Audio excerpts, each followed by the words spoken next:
Good afternoon. I hope you all had the opportunity to pay your respects to the brave men and women who have given their lives for our freedom yesterday on Memorial Day. I want to begin by recapping the incredible historic trip that the President and the First Lady have just concluded, because it truly was an extraordinary week for America and our people. In just 9 days, the President traveled across Europe and the Middle East and interacted with nearly 100 foreign leaders.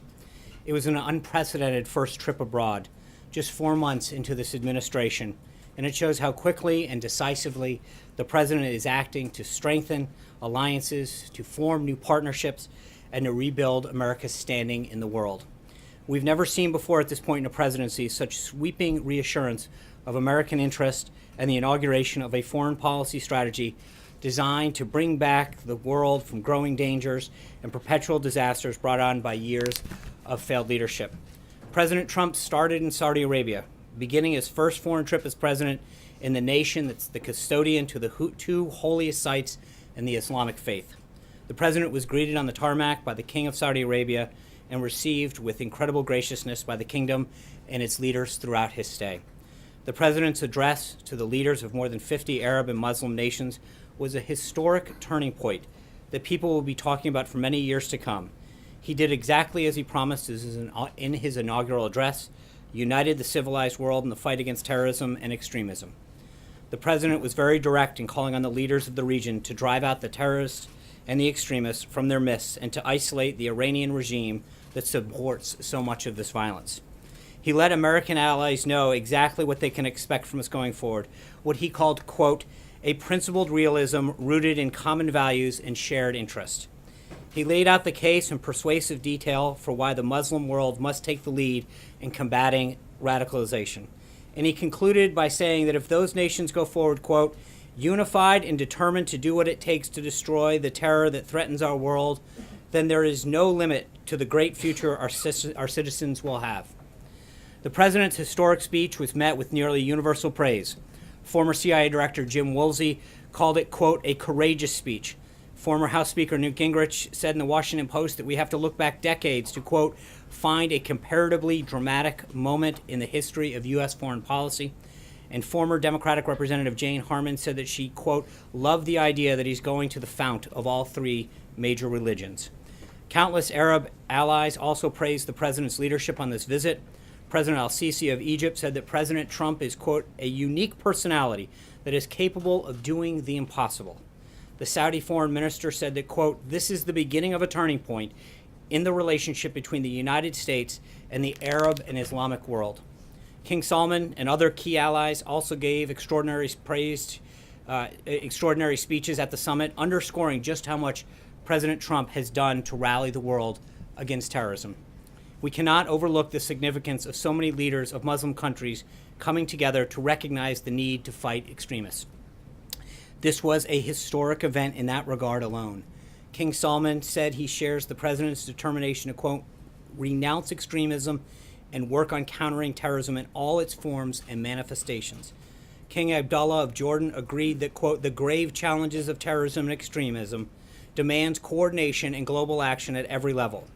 He stated that, quote, we are all accountable for our commitment to fight radicalization in all of its forms. The visit also included historic economic development deals for the United States, totaling well over $500 billion and the creation of tens of thousands of American jobs. These deals include an immediate $110 billion investment, which will grow to $350 billion over the next 10 years in defense cooperation from Saudi Arabia that will further enable Muslim troops to take on a greater role in fighting terrorism. The president also participated in the launch of a new task force to block terror funding in the Gulf, the opening of a new global center for combating extremist ideology, and more than 30 commercial deals that include companies like Lockheed Martin, Raytheon, Boeing, GE, Dow, Honeywell, Emerson, Alcoa, and Cisco, among others, that will result in an additional $270 billion of Saudi investment in American businesses and American jobs. The president then went to Israel, where he was received with incredible warmth. He strengthened America's unbreakable bonds with Israel, made the first ever visit by a sitting American president to the Western Wall, and gave a highly praised address at the Israel Museum as part of a continuing effort to rally nations together in the fight against terrorism and common enemies. The moving address spoke of a future in which, quote, children around the world will be able to live without fear, to dream without limits, and to prosper without violence. He said, I ask this land of promise to join me in fight our common enemies, to pursue our shared values, and to protect the dignity of every child of God. The president also visited Yad Vashem to memorialize the victims of the Holocaust and to pledge never again. The president met with both Prime Minister Netanyahu and Palestinian Authority President Abbas to advocate for a renewed push for peace, which they both agreed they were prepared to work towards. He also discussed with both leaders how to increase cooperation against terrorism. Prime Minister Netanyahu said, quote, for the first time in my life, I see real hope for change. And a correspondent at one of the leading Israel publications wrote that, quote, in the short space of 3 days, Trump carried out a semi-revolution. From Israel, the president traveled to Rome, where he met with Pope Francis at the Vatican. They had a very productive conversation about combating ISIS and other terrorist groups, protecting religious liberty, and numerous other issues. The president and the First Lady were incredibly honored by the visit. The president then attended the NATO summit in Brussels, where he boldly stood up for American taxpayers and our common defense by calling on other NATO countries to pay their fair share on a speech delivered with the leaders of all of NATO's countries all present. Hardworking Americans saw a leader represent them and their security on the international stage. The president also urged NATO to adapt the alliance to more effectively combat terrorism. Later in the meeting, the member states unanimously agreed on those two priorities, and the Secretary General was extremely complimentary of the president's work to dramatically strengthen the alliance by getting member states to increase their contributions. Finally, the president traveled to the G7 summit in Sicily, where he and other leaders discussed how to better promote prosperity and security for each of their countries. Those meetings were marked by outstanding success that we see reflected in the communique that was issued. They include a strong statement that G7 nations will stand against unfair trade practices and a commitment to fostering a true level playing field. The G7 leaders also endorsed the right of sovereign nations to control their borders and endorsed in that communique the policy outlined by President Trump to seek resettlement of refugees as close as possible to their home countries so that they can be part of an eventual rebuilding. This language on migration and refugees was a major shift in policy towards the shift of the president. The G7 formally also condemned the use of chemical weapons, and needless to say, the president's leadership was critical in setting those priorities for the nation. In addition, the president also met with Prime Minister Abe of Japan. The two agreed on the need for enhanced sanctions with respect to North Korea. The president concluded his trip with an address to the service members and their family at Naval Station Sigonella to thank them for their service on Memorial Day weekend and to deliver another strong message about the unity in the fight against terrorism. Then yesterday, President Trump spoke at Arlington National Cemetery for Memorial Day services and visited the grave sites of many of our fallen heroes. This was an extraordinarily successful and historic 9-day trip the president took. He accomplished the return of a strong America to international affairs, rallied civilized nations of the world against terrorism, took real steps towards peace in the Middle East, and renewed our alliances on the basis of both shared interest and shared burdens. The trip sets the stage for a much more safe and prosperous nation here at home and a more peaceful world for all.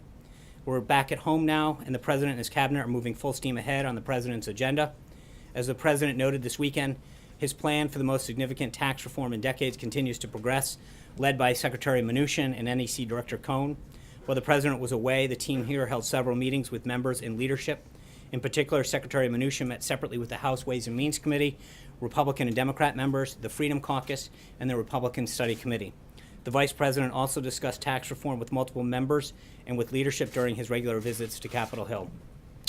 We'll begin holding industry listening sessions next week, providing an opportunity for business leaders and job creators to give us their inputs on what reforms are necessary to allow us to grow jobs and the economy.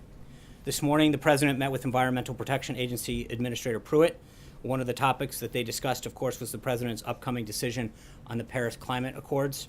As I've told you overseas, this is the subject that the president is spending a great deal of time on, and one that he spoke to the G7 members about during their meetings. Ultimately, he wants a fair deal for the American people, and he will have an announcement coming on that shortly. Also today, the president's trade representative, Ambassador Robert Lighthizer, is having several meetings with representatives from the Vietnamese government, including the Prime Minister and the Trade Minister, ahead of tomorrow's visit between the president and the Prime Minister. U.S. Trade Representative will have readouts on those meetings available for you this afternoon. Ambassador Lighthizer will also be speaking at the Chamber of Commerce Gala this evening for the Vietnamese Prime Minister. That speech should be available via the U.S. Chamber's Facebook page. During his speech, Ambassador Lighthizer will highlight the developments of our bilateral relationships with Vietnam over the past 2 decades, while underscoring the work ahead in addressing the challenges presented by the recent sharp increase in our trade deficit with Vietnam. As the President has made abundantly clear, trade deficits and unfair trade practices have disproportionately hit American workers. Through a robust and varied trade agenda, this administration is strengthening our important relationships with partners like Vietnam by leveling the playing field for American businesses throughout the world. And with that, take your questions.